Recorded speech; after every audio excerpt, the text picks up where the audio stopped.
à travers des informations bien fouillées concernant tous les domaines de la vie du pays. Le magazine Humura Burundi est diffusé sur le web via le site de la RPA www.rpa.bi.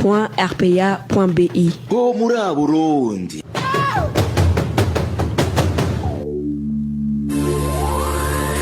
À la présentation, Nadège Irakoze. Nous sommes dimanche 22 novembre 2020. Bienvenue dans le journal du magazine Humura Burundi, dont voici les titres. Tout peuple victime d'injustice a le droit de résister jusqu'à prendre des armes. Propos tenus ce samedi par le président Évariste Ndayishimiye lors des cérémonies de clôture de la semaine dédiée aux combattants. 4 à 6 personnes sur 10 ont des problèmes liés à la santé mentale au Burundi, selon une étude menée par le ministère de la Santé en 2019. C'est au moment où le Burundi manque de structures spécialisées dans le domaine de la santé mentale. Vous allez le suivre dans ce journal. Et dans la rubrique Ubahuka de ce dimanche, nous allons revenir sur le cas de plus de 450 lauréats du secondaire qui ont réussi l'examen d'État mais qui n'ont pas été orientés à l'université du Burundi. Lucie Kabila est à la cabine de son. Inès Gakidza assure la prise d'image. Tout de suite, le développement de ces titres. Bonsoir, ouvrons ce journal par la page politique. Les Burundais doivent prendre conscience que leur destin et celui de leur pays n'est qu'entre leurs mains. Appel du président du parti Mouvement pour la solidarité et la démocratie MSD lors du symposium organisé ce samedi par le MSD. Alexis Sinduhije a expliqué que seule la résistance tirera la communauté internationale du silence qu'il observe face aux crimes et malheurs des Burundais. Suivez Alexis Sinduhije, président du MSD.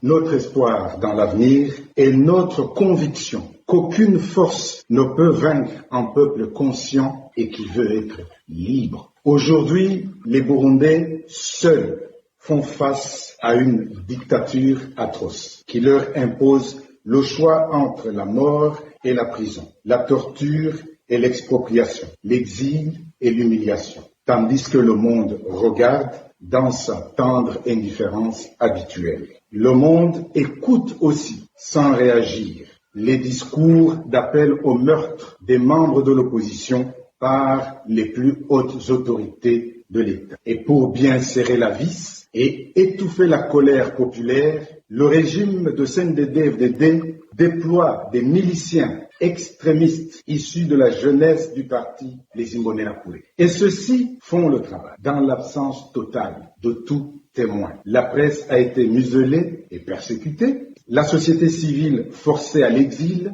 et l'Église catholique contrainte au silence pour accepter l'inacceptable. Chers compatriotes et chers membres du MSD, nous avons tous une vie commune. Nous avons tous une histoire commune. C'est celle de l'injustice. L'injustice d'avoir perdu un père, une mère, un enfant, un frère, un cousin, une sœur, un beau-frère, un camarade d'école, un ami, une connaissance, un voisin.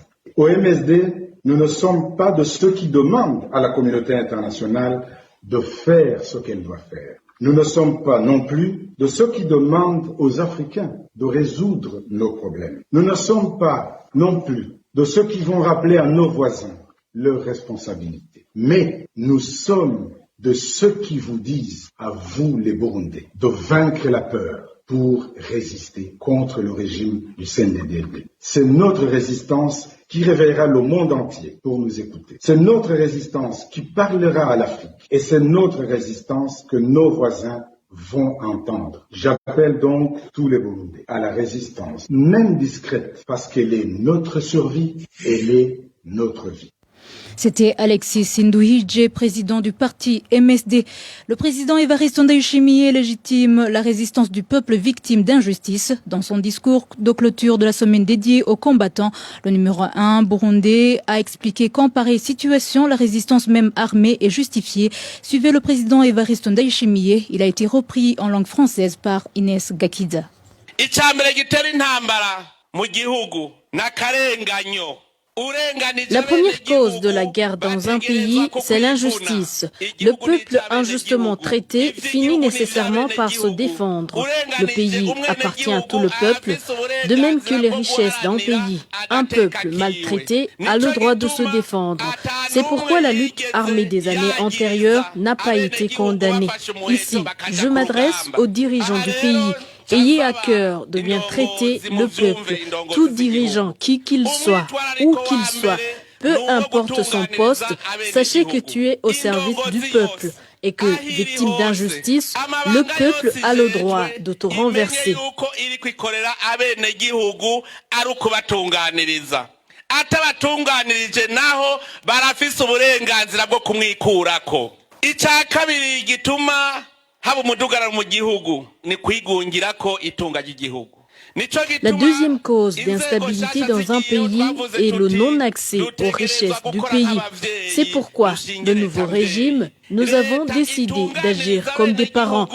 Un gouvernement qui gère bien les richesses du peuple, que personne n'accapare plus lui seul des richesses du pays. C'est frustrant de se sentir écarté, non considéré dans son propre pays.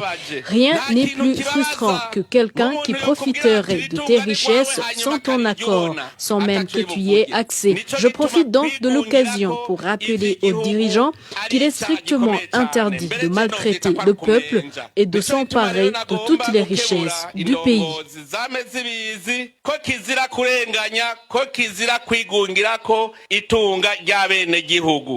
C'était le président Evariste Ndayishimiye. Les cérémonies de clôture de la semaine dédiée aux combattants se sont déroulées ce samedi dans la commune Buhiga de la province Karuzi. Dans un instant, la page santé.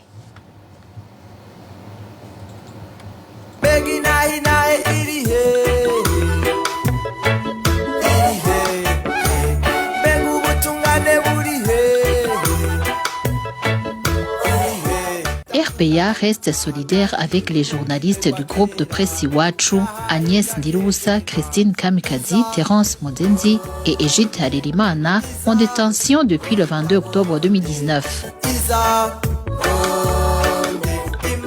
Ils ne sont victimes que de leur métier de journaliste.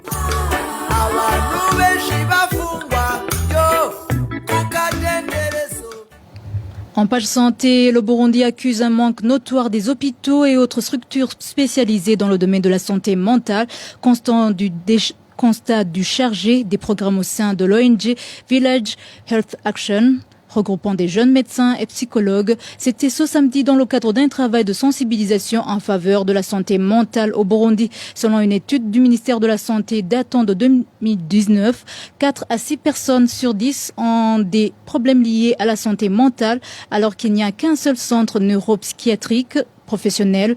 Tout intervenant dans le secteur de la santé est interpellé pour aider à trouver solution à cette problématique. Blaise Migabo est chargé des programmes au sein de l'ONG Village Health Action. Suivez. Aujourd'hui, on a réuni des médecins et des psychologues venant de différents secteurs ici au Burundi parce que nous avons constaté qu'en fait, la plupart des fois, il y a des médecins ou des psychologues, surtout des médecins. Quand un malade va à l'hôpital, on a souvent tendance à considérer plus ces symptômes physiques que ces signes mentaux. Alors qu'il y a des maladies mentales qui vont se manifester par des signes physiques. Alors c'est juste un cadre de dialogue et d'échange entre les professionnels qu'on a voulu organiser pour qu'ils puissent partager leurs expériences et qu'à la fin, ils puissent prendre en charge les malades qui vont dans cette structure de soins. Autre chose qui nous a motivés, c'est que il y avait une étude qui avait été faite par le ministère de la Santé en 2019 qui avait montré 4 à 6 personnes sur 10 au Burundi avaient des problèmes liés à la santé mentale. Cela alors que les structures de soins ici au Burundi sont vraiment très minimes. On a presque un seul centre neuropsychiatrique avec des agences en Ngozi à Gitega. C'est vrai que c'est en train d'être étendu, mais c'est encore peu au vu de ces chiffres. Et les structures de psychologues aussi qui sont dans ces aides-là ne sont pas nombreuses. C'est ce qui nous a motivés parce que les malades qui ont des problèmes mentaux vont en fait se diriger vers ces structures de soins, j'allais dire généralistes, et parfois les professionnels ne sont pas vraiment très armés. C'est pourquoi on avait invité des psychiatres et des psychologues pour qu'ils puissent partager leurs expériences et comme ça favoriser meilleure prise en charge des différents malades. Alors la première chose, ça commence dans l'entourage des gens. Parfois, quand une personne a un problème mental, certains gens ont tendance à la discriminer, alors qu'ils devraient l'aider. L'aider d'abord en essayant de l'écouter, de la comprendre et surtout de l'aider dans son parcours de recherche de soins. Et après, c'est aux professionnels de santé qui, dans leurs activités quotidiennes, ils prennent en compte aussi ce volet mental et n'est pas vraiment juste se focaliser sur le physique. Et en fait, c'est au pouvoir public, le ministère de la Santé, le gouvernement, de mettre plus de force dans le secteur de la santé mentale. D'ailleurs, le thème de cette année de la Journée mondiale de la santé mentale, c'était investir dans la santé mentale. En commençant d'abord par la formation des professionnels, que ce soit des psychologues, des psychiatres. On en a que 3 ici au Burundi pour une population de 11 millions. En plus de la formation, c'est des investissements vers des centres spécialisés de prise en charge des personnes avec maladies mentales. Et aussi, la dernière chose, c'est la coordination peut-être de tous les intervenants. C'était Blaise Missago, le chargé des programmes au sein de l'ONG Village Health Action. En page environnement, les pluies mêlées de grêle qui se sont abattues l'après-midi de ce samedi ont causé plusieurs dégâts sur les collines Kinyami et Nyamugari de la commune Ruhororo en province Ngozi. Les victimes de ces catastrophes naturelles demandent une assistance urgente. Les détails avec Balthazar Miburo. Ces pluies mêlées de grêle qui se sont abattues dans l'après-midi de ce samedi sur la colline Kinyami et Nyamugari en zone et en commune Ruhororo ont emporté la toiture et détruit des salles de classe, une église ainsi que des maisons. Un des habitants de la zone Ruhororo témoigne.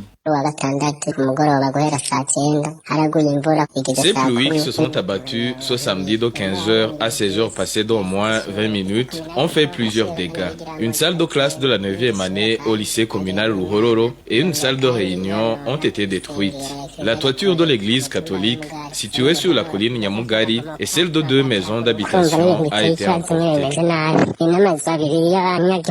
Ces pluies ont également endommagé plusieurs champs de culture. Les victimes de ces catastrophes naturelles sollicitent une aide d'urgence. Elles demandent aussi que ces salles de classe soient réhabilitées pour que les activités scolaires ne soient pas perturbées.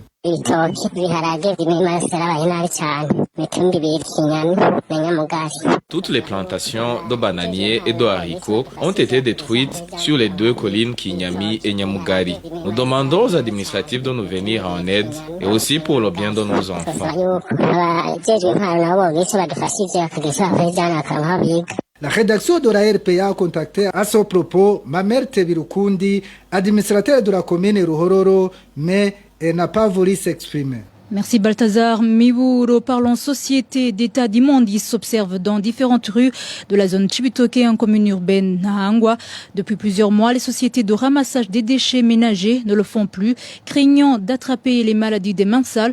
Les habitants de la zone demandent l'implication de leurs administratifs pour résoudre le problème. Le point avec Vicky Chris Nineletse. Ces habitants de la zone Chibitoke en commune Nahangwa indiquent qu'ils font face au problème d'évacuation des déchets ménagers. Les associations qui faisaient le ramassage des déchets dans les quartiers ne le font plus. Ces habitants de Chibitoke font recours aux gens qui transportent ces déchets dans des sacs moyennant de l'argent et les déposent dans les parcelles non construites se trouvant dans cette zone. Certaines de ces parcelles qui servent actuellement de dépotoir sont tout près des ménages.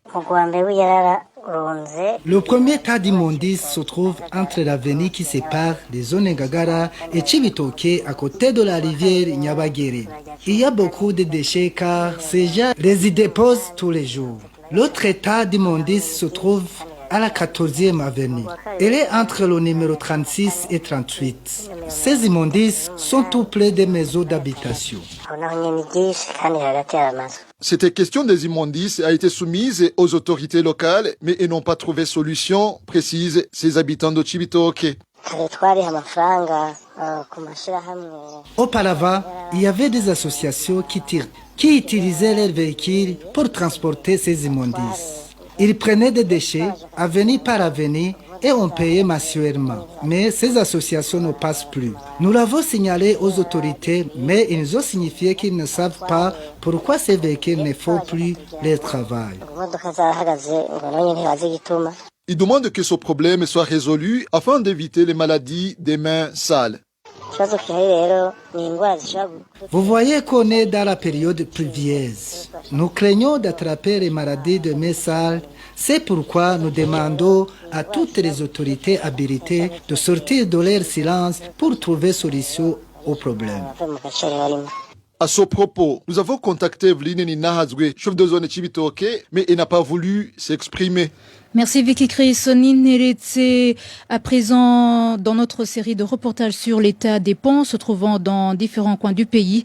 Sur la route nationale numéro 3, Bujumbura-Nyanzarake, le constat est que ces différents ponts se trouvent dans un état piteux, mais pas de travaux de réhabilitation. Les détails avec Walter Kwizera. Les ponts de la route nationale RN3, Bujumbura, Rumonge et Nyanzarake sont presque tous en mauvais état. La plupart de ces ponts datent de très longtemps et par conséquent, ils risquent de se briser d'un moment à l'autre. Cet habitant qui emprunte souvent cette route indique que le pont situé à l'endroit appelé Karonda risque de se couper, ce qui affecterait la circulation dans cette route. Les ponts qui sont plus menacés sont le pont de Karonda, à côté du marché au centre Karonda. Ce pont est en train de s'effondrer petit à petit. C'est la même chose avec le pont de Muguruka. La route sur ce pont risque de se couper à cause de son mauvais état. La situation est pareille pour les ponts des tronçons appelés Dama et Magara de la province Rumonge. Cet habitant raconte. Le pont appelé Dama de Rumonge est aussi en mauvais état car il est en train de se détériorer et bientôt il ne sera plus praticable. Cette détérioration se remarque aussi sur le pont de la rivière Magara vers Bujumbura. À voir l'état de ces ponts, bientôt cette route ne sera plus praticable. Le plus étonnant dans tout ça est que même les autorités du pays empruntent toujours cette route, mais elles ne font rien pour réhabiliter ces ponts. Aucun signe ne montre qu'ils vont réaménager ces ponts, à part le pont de Makamba qui venait de passer 3 ans en mauvais état, qu'ils sont en train de réhabiliter. Les autres ponts ont été laissés pour compte. Nous empruntons cette route, de même que les autorités du pays, mais quand nous leur demandons de les reconstruire, ils nous promettent de le faire sans toutefois tenir leurs promesses. Cette route est très utile pour la population, surtout ceux qui font le commerce. De plus, elle relie le Burundi et la République unie de Tanzanie. Place maintenant à la rubrique Ubahuka. Les invités vont revenir sur le cas de plus de 450 lauréats du secondaire qui ont réussi l'examen d'État mais qui n'ont pas été orientés dans les différentes facultés de l'Université du Burundi alors qu'ils en avaient le droit. La rubrique Ubahuka nous est présentée par Clovis Nyonzima.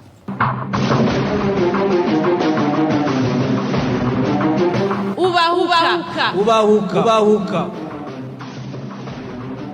Sur le total de 5052 lauréats qui ont réussi à l'examen d'État, 4597 ont pu être orientés dans différentes facultés de l'Université du Burundi. Les 455 lauréats qui restent devront aller s'inscrire dans les universités privées, selon François Habyarimana, recteur de l'Université du Burundi. Il a expliqué que les facultés de l'Université du Burundi sont saturées et qu'il n'y a pas de facultés qui correspondent aux sections qu'ils ont suivies à l'école secondaire. Est-ce que le gouvernement a mis en place les écoles secondaires sans toutefois prévoir pour les lauréats des places suffisantes dans les facultés de l'Université du Burundi? Les lauréats de l'école secondaire sont-ils obligés d'étudier dans une faculté qui correspond avec la section suivie à l'école secondaire? Libéran Bachira Kandi, professeur d'université et expert en éducation, et Charles Nditije, politicien et professeur d'université, sont les invités qui nous aideront à répondre à ces questions. Au micro, c'est Clovis Nyonzima, bienvenue.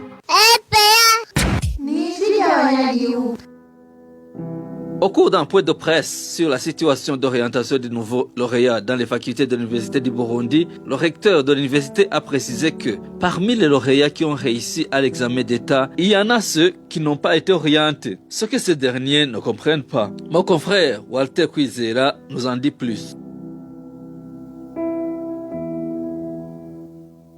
En date du 13 novembre 2020, François Habyarimana, recteur de l'Université du Burundi, a fait savoir au cours d'un point de presse sur l'orientation des lauréats de l'école secondaire à l'Université du Burundi que sur 5052 lauréats qui ont réussi à l'examen d'État, seuls 4597 ont pu être orientés dans les facultés de cette université. Il a expliqué que les 455 lauréats qui restent n'ont pas été orientés car les facultés sont saturées et que ces lauréats ont étudié dans les sections qui ne correspondent pas aux facultés de l'Université du Burundi. Écoutons le recteur de l'Université du Burundi, François Habyarimana.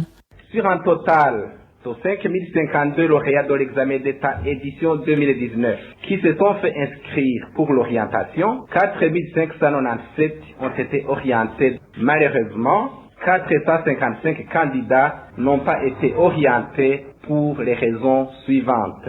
1. La capacité d'accueil et d'encadrement largement dépassée pour les filières très sollicitées.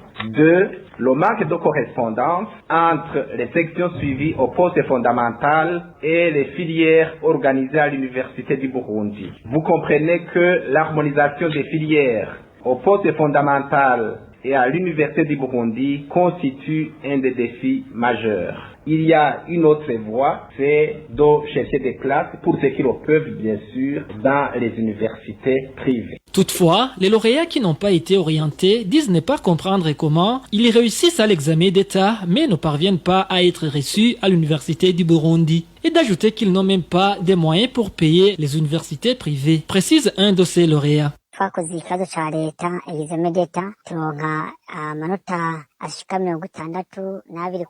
Nous avons passé l'examen d'État et nous avons réussi à 62%. Mais sur la liste de ceux qui ont été orientés, ne figure pas le mien. Quelques jours plus tard, j'ai entendu le recteur de l'université dire que ceux qui n'ont pas été orientés pourront aller étudier dans les universités privées. Tout d'abord, nous comprenons mal comment on peut avoir 62% et ne pas étudier à l'université du Burundi. Fait que même les moyens sont difficiles à trouver pour aller étudier dans les universités privées. Nos familles sont déjà pauvres et étudier dans une université privée demande beaucoup de moyens. Jusque-là, nous sommes déboussolés, nous ne savons même pas à quel sens se vouer.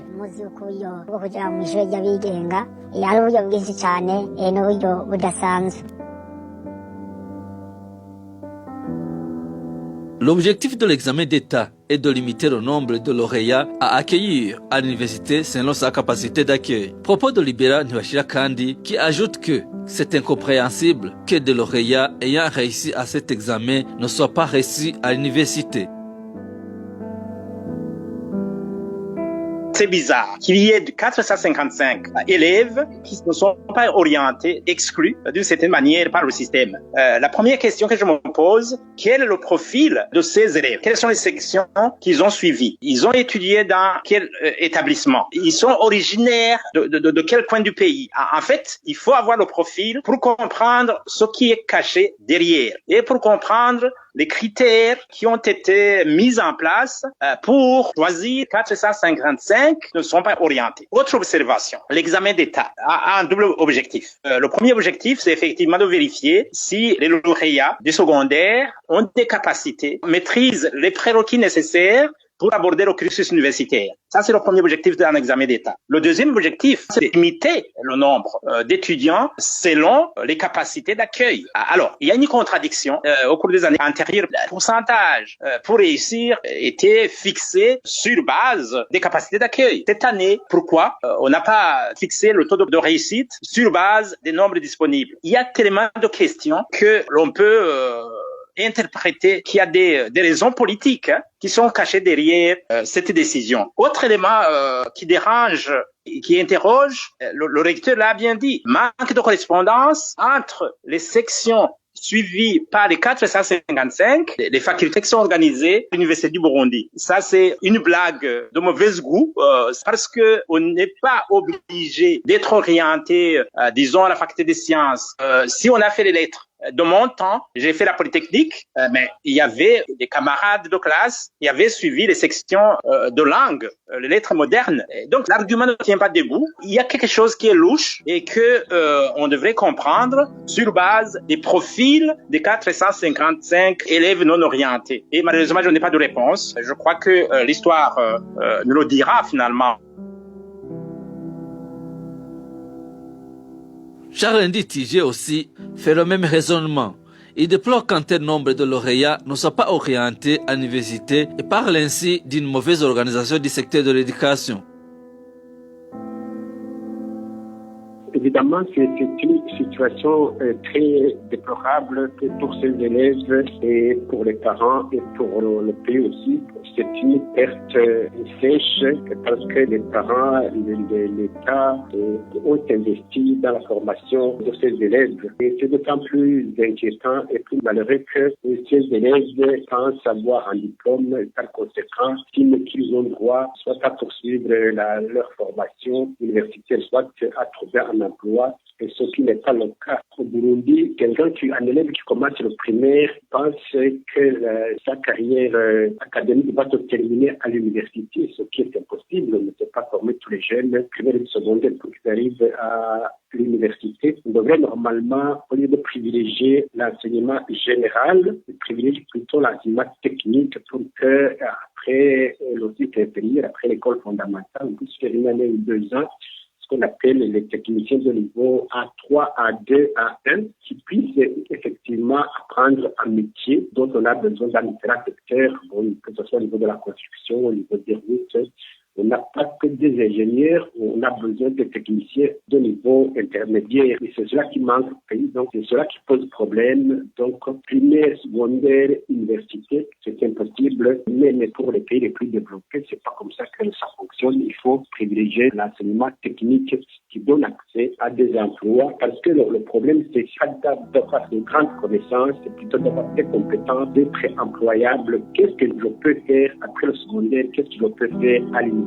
Après l'université, c'est pas seulement le diplôme qui compte. C'est cela qui manque au niveau de la conception du système éducatif burundais. Le fait de ne pas orienter 455 lauréats à l'université du Burundi, alors qu'ils en ont la capacité, est une négligence de l'avenir des enfants ainsi que celui du pays perpétré par le gouvernement du Burundi, souligne Charles Nditije.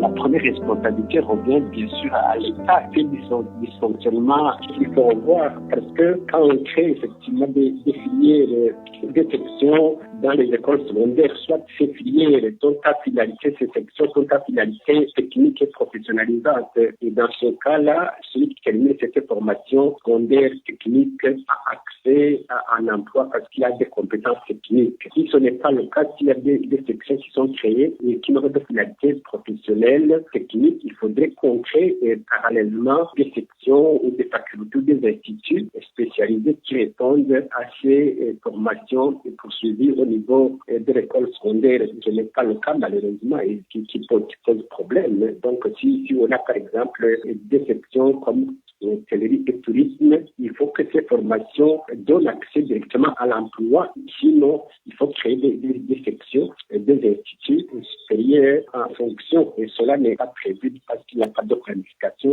parce qu'on laisse les gens se former, on laisse les gens créer, les provinces, les communes créer des lycées, à Naples-Mire et au lycée Quater de ces élèves, de ces lauréats qui terminent le secondaire et qui réussissent l'examen d'État. C'est un problème réel. Il n'y a pas de planification, il n'y a pas de vision à long terme. Et plus grave encore, cela traduit le manque de vision, le manque de planification au niveau de l'éducation. Donc, cela fait que ceux qui réussissent l'examen d'État n'ont pas, et c'est le cas que vous venez de citer, n'ont pas la possibilité de poursuivre leur formation universitaire. Et cela est dû effectivement certainement à ce manque de vision, d'orientation stratégique de l'éducation, parce que normalement, un pays pour se développer doit avoir des cadres moyens et des cadres supérieurs qui sont formés soit après le secondaire, soit en faisant un cycle court au niveau de l'université, sans nécessairement devoir terminer le cycle complet de l'enseignement supérieur. Ces arguments sont appuyés par le professeur Libéran Bashira-Kandi, expert en éducation. Il ajoute en effet que ce qui arrive à ces élèves est une preuve qu'il n'y a même pas eu d'études depuis le début. un drame pour les 455 élèves qui se retrouvent dans la rue et envoyés finalement par l'État. Donc la responsabilité première, ce sont les gestionnaires du pays des 15 dernières années. Le jour où on a lancé cette réforme école fondamentale, il fallait s'attendre à ce que le nombre de lauréats du secondaire augmente. Et par conséquent, il n'y a jamais eu une planification pour augmenter les capacités d'accueil. Ça, c'est un constat amer. Et ça, c'est une conséquence d'une gestion légère du pays. Donc la responsabilité incombe à l'État. Et d'ailleurs, il a le devoir d'éduquer les enfants du Burundi, d'alimenter les enfants du Burundi. Donc il n'y a aucune planification. Ce n'est pas normal qu'après 15 ans, au pouvoir, ils n'ont jamais pensé à ce que les capacités d'accueil seront dépassées. Mais aussi, il y a des raisons politiques qui se cachent derrière. Je ne crois pas du tout que 455 élèves ne peuvent pas trouver des places dans les différentes facultés de recteurs à énumérer. Donc, la responsabilité, c'est vraiment l'État qui ne fait pas de planification. D'ailleurs, au CNDD-FDD, je dirais le parti au pouvoir, qui n'a aucune vision. Il y a toujours un tâtonnement. Cette situation dramatique et nouvelle, c'est la première fois. Mais il faut s'attendre à d'autres situations similaires. C'est tout simplement la façon dont le pays est géré. Il faut s'attendre à ce genre de décision. Ici, je pourrais faire allusion au recensement ethnique des fonctionnaires. On peut faire la référence au recensement ethnique aussi de ces jeunes demandeurs d'emploi. Il y a mille questions que l'on peut se poser. Malheureusement, l'histoire nous le dira. La vérité finira par triompher. La RPA, c'est la voix de qui? RPA, c'est ma voix, c'est ta voix. Également, c'est la voix de tout le peuple burundais. Charles Ndi Tige termine en indiquant que ces lauréats qui n'ont pas été orientés dans les facultés de l'Université du Burundi ont le droit de saisir le ministère de l'Éducation nationale. Ce dernier pourra les rétablir dans leurs droits. Il recommande au gouvernement de toujours s'appuyer sur les experts qui pourront l'aider dans l'organisation du secteur éducatif.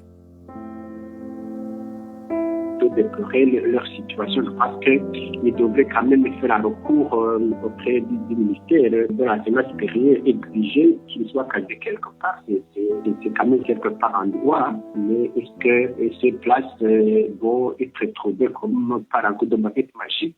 Rien n'est monsieur. Ils devraient quand même au moins tenter cette chance. Concernant le gouvernement, le ministre devrait effectivement voir comment cadrer ces élèves qui ont l'examen d'État et voir les appuis nécessaires, même au niveau de l'enseignement supérieur privé, mais rien n'est sûr. Mais par contre, ce que je recommanderais, comme je l'ai déjà dit, c'est plutôt de tirer les leçons de ce qui vient de se passer pour que cette situation ne se répète pas l'année prochaine et qu'on puisse faire une évaluation, l'état des lieux, des filières de formation au niveau du secondaire, prévoir les effectifs qui pourront frapper à la porte de l'enseignement supérieur l'année prochaine, l'année académique prochaine, pour qu'on puisse construire les bâtiments, chercher les moyens, créer de nouveaux instituts, si possible.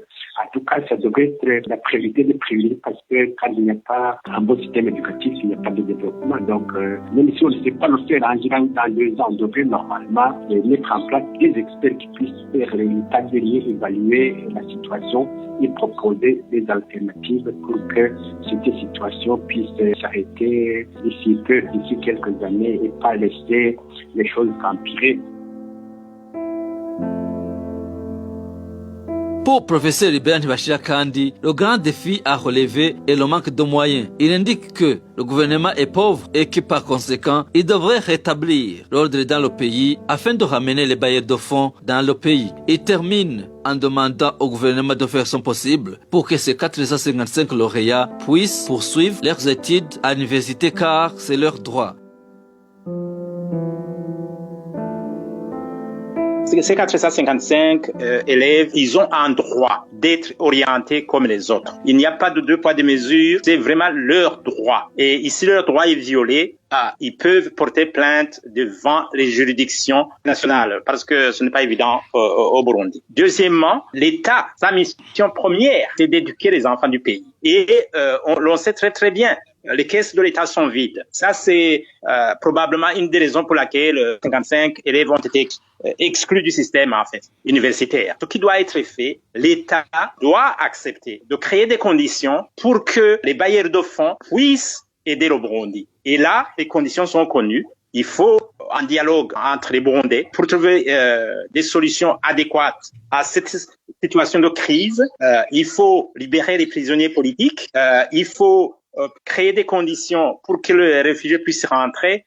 Il faut que la justice soit totalement indépendante. Une série de mesures pour que le pays puisse fonctionner normalement et qui permettrait de rétablir les relations d'amitié avec les pays amis, enfin pour que le ministère de l'Éducation puisse bénéficier de l'aide qui était accordée à travers un fonds commun de l'éducation. Donc, il n'y a pas mille solutions. Il s'agit de trouver de l'argent pour organiser les élections. On trouve l'argent. Hein. Quand il s'agit d'organiser des croisades de prière, l'argent ne manque pas. Hein. Est-ce qu'un pays peut manquer des moyens pour scolariser 450 élèves? Je ne crois pas. Il y a une mauvaise volonté. Malheureusement, c'est un drame pour les parents qui ont investi dans ces enfants et j'espère que une solution sera trouvée pour rétablir dans leurs droits les 455 élèves.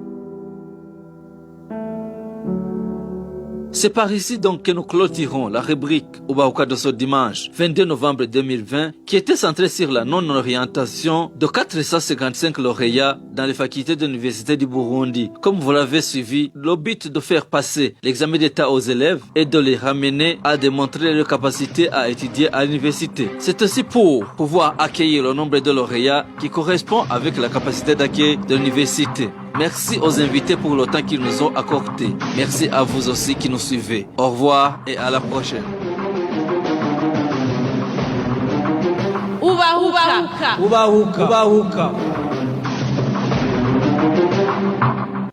Merci Clovis Nyonzima et voilà, c'est la fin du journal de ce dimanche 22 novembre 2020. Merci de nous avoir suivis. Merci à l'équipe rédactionnelle ainsi qu'à l'équipe technique.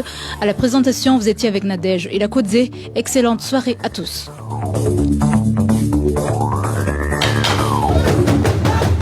C'était le magazine Humura Burundi. Un magazine campant pour relier les Burundais en exil et ceux toujours au pays à travers une information de qualité. Okay.